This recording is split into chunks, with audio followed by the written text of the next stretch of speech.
Jeff Yass, thank you so much for joining. Let me just introduce Jeff. Jeff is the CEO of Susquehanna Capital. He started that company from scratch. He's located in Philadelphia. He's an expert on many, many things, but I wanted to bring him on to talk about this issue that I've gotten so many calls about in recent weeks about these betting markets. In other words, you can bet on who's going to win the presidency, who's going to win, the Senate seats, who could win the congressional seats. By the way, Jeff, yes, I just saw you can now bet on who's going to be the 2028 nominees for president. So first of all, thanks so much for joining, Jeff. My pleasure, Steve. Thanks for having me on. Yeah. So I think a lot of our listeners are confused about betting markets. A lot of people are saying these are markets that can be disrupted or that can influence the outcome of the elections, or one person could come in and make a big bet and change the whole outlook on how the betting markets perform. So tell us why you think that betting markets are a better predictor of what's going to happen than, say, the public opinion polls. Well, thanks, Steve, because one of the misconceptions was when they were saying that Trump was 60% to win. He was 60% to win, which is like a 3-point favorite in football. So it's essentially almost a coin toss. He wasn't ahead by 20 points in the polls. A lot of people got that confused. Oh, I see. If you're you're ahead by 1 point in the polls, you'll be almost 60% to win. That's how tight it is.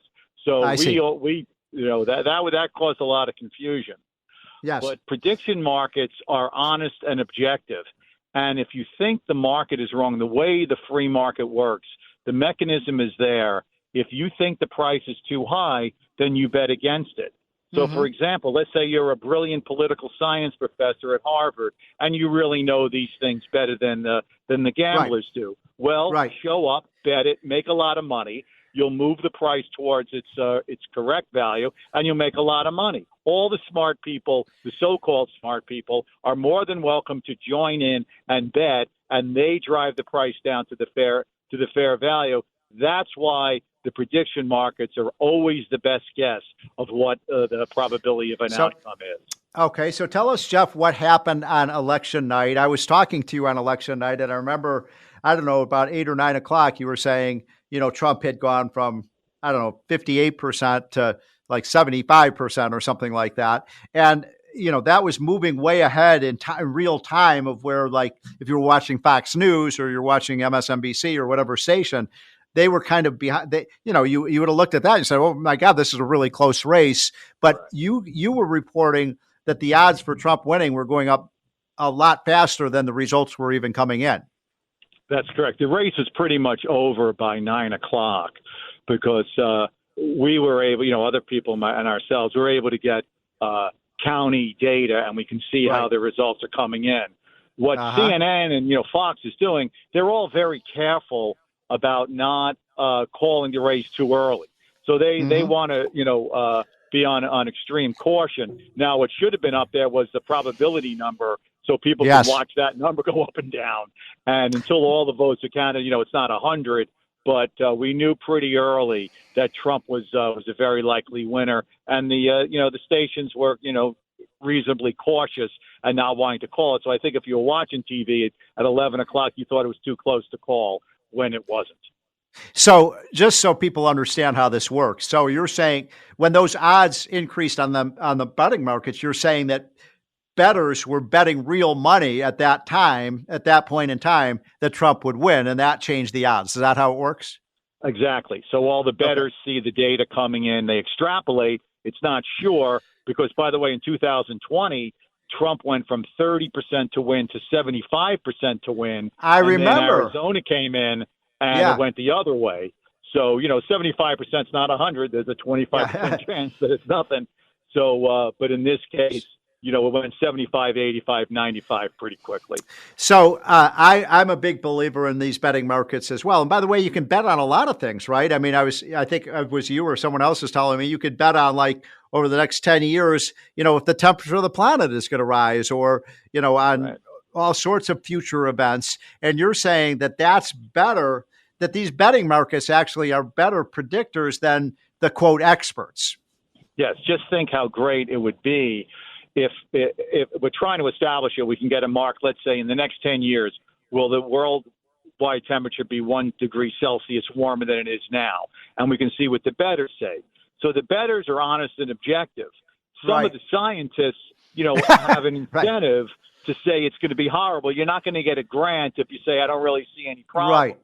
Right. So the world will get a number that is objective. It's only a guess, but it's the best guess, and that's the best we can do. So that number could help drive social policy. If I don't really, I'm not a big climate change believer. I think it's wildly over-exaggerated. But if that number went to 90%, that it's going to be over 1 degree Celsius higher 10 years. You believe it? I believe it. Yeah, right. And hopefully scientists who see that it's unlikely would calm down also, and we'd all get an objective number, and we can make a more rational decision going forward. Yeah, you can make better policy decisions if we know what the real odds are of these things happening versus people's predictions. So you're telling me that we can't necessarily believe what Al Gore is saying. Is that what you're telling me, Jeff? No, Al Gore is always correct. But other people, that was a bad example, Steve. Jeff, Al Gore and Paul Krugman are always correct. My nemesis on the economy. So, Jeff, a lot of people, though, tell us the state of this, because is it legal for Americans to bet on these things? Because I don't understand what the law is. It used to be you would have to bet overseas. Now, can you bet on American? How does this work? You were always allowed to bet overseas. So on Betfair and Matchbook, which is where we do most of our betting, in Ireland and London, you were allowed to bet it, but you couldn't bet it from the United States. Poly market, which you've heard a lot about, is an offshore. Jeff, hold on for a second. In other words, an American citizen like me or you could bet on in the Irish or the London market, but there was no market here. Is that what you're saying? Only if you were in Ireland or only if you were in Europe. In America, you could not do it. You had to be overseas. You would actually have to physically be there. Yes. Okay. So how is the law changed? So the law changed in the beginning of October. Kalshi, which, full disclosure, I'm an investor in and a market maker in. Wait, is it Kalshi? What is that? Spell that. Kalshi. Kalshi. It's a new prediction market. Okay. Sued the CFTC, said you can't not allow election betting. They won the lawsuit. CFTC, countersued, went to a court, and finally, in the beginning of October, the court ruled you can list election markets in the United States, and it became legal, about a month before the election for the first time ever for an American citizen. Poly market was not available to American citizens. You had to be offshore, and you had to bet in crypto. But now you can bet it in America, and you can bet on Forecast X, which is another exchange run by Interactive Brokers. So it's legal now. Okay. And now tell me, Jeff, because a lot of my listeners were asking me about this last week, that they were worried that like some billionaire could come in and say, I'm going to bet $100 million or something on Donald Trump. In other words, to try to shift. I don't know why they would want to do this, but this is the conspiracy theory that somebody would come in with a big bet to try to move the market. Right. That was, there was rumors of there was a big French bettor who did that, but there are other bettors way bigger than this French bettor, I might add, who will bet it the other way. So if we think the odds are Trump's 57% and he pays up to 65, well, we're going to sell it to him, and we're going to have the odds in our favor. So you can't manipulate these things too easily, because there's other people who are looking to make money and they battle it back. And by the way, that French guy, he bet on Trump, right? And it turns out he was right. Yes, he did. And, some people bet against Trump, and turns out they were wrong. Okay. So tell me what other types of things can you bet on? We talked about politics. We talked about you could bet on things like climate change. What other types of things do you think that right betting now, markets? You might be interested in Scott Bessent and Howard Lutnick are exactly 50-50 to be the Oh, okay. Okay. Yeah, because we've been following that. Just so people know, those are the two people who are up for being, who are up for being the next Treasury Secretary. And by the way, any hour now, Trump may make that decision. So now a couple of days ago it was 70-30, but then you know what happened, Jeff? I don't know if you've been following this by the minute, but Elon Musk just put out, put out a tweet endorsing Lutnick, and I think that might have changed the market. Yeah, that is what happened. But one really valuable thing of these prediction markets, like some people, I was just golfing with, said they think they have no chance that Matt Gaetz can possibly be confirmed. But in the betting markets, he's about 35% to be confirmed. So 1 in 3 chance. Yeah. Yeah. So it's very difficult to try and figure out what do you think the odds of one of these unusual events happening is. So by letting people bet on it and everyone express their opinion, you get a much better opinion than any individual would ever have. So I'm talking to Jeff Yass. Jeff, could I just ask you one last question? Thank you for taking time out of your Saturday afternoon. You and I have both worked on school choice for a lot of our adult lives. I know you're an amazing supporter of that concept. You have come up with some numbers, and we don't have a lot of time, but in just a minute and a half or so, could you explain? You're saying that we could actually give like a voucher to, say, a young black child in Philadelphia, and you could get them a better education, maybe in a Catholic school or private school or Montessori school. And then you could actually they would actually have money when they graduated, say, from high school, that you should just give them because you'd save so much money with this approach. Yes. The big idea is in Philadelphia, we spend $26,000 per kid.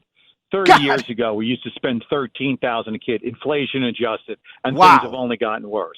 Yes. What we would suggest is here's a $13,000 voucher. Every lower income kid could go to the school of their choice, be it private, Catholic, or charter. Yeah. With the savings of $13,000 a year, we put that in his bank account in kindergarten over 13 years with a mild amount of interest. He'll graduate with $200,000. Either go to college, buy a business, buy a house, do whatever he wants to do. This would not call. All you would have to do is allow the money to follow the child, and that child goes from a hopeless school where he has no chance, essentially, of learning how to read and write to a good school and a $200,000 gift when he graduates. That would change the world. That's what we're looking to do. So that's going to take a lot of money away from the teachers' unions, though. They may not like it. Yeah. Right. So effectively, no, this is an important point. What Jeff Yass is talking about, we're transferring money away from the union and we're putting that money right into the hands of the low income parents and families. Yes.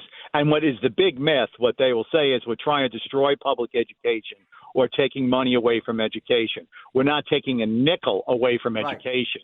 We're just taking it away from the bureaucracy and giving it to the children and let them spending it as they please. The public or the government really will still be funding education. The government funds food stamps, but they don't own the farms and they don't own the grocery stores. The government gives out housing vouchers, but it was a disaster when they built housing projects. There's no reason why the government should run the schools. They should fund the schools by giving the kid the money, the parents the money, and then get out of the way.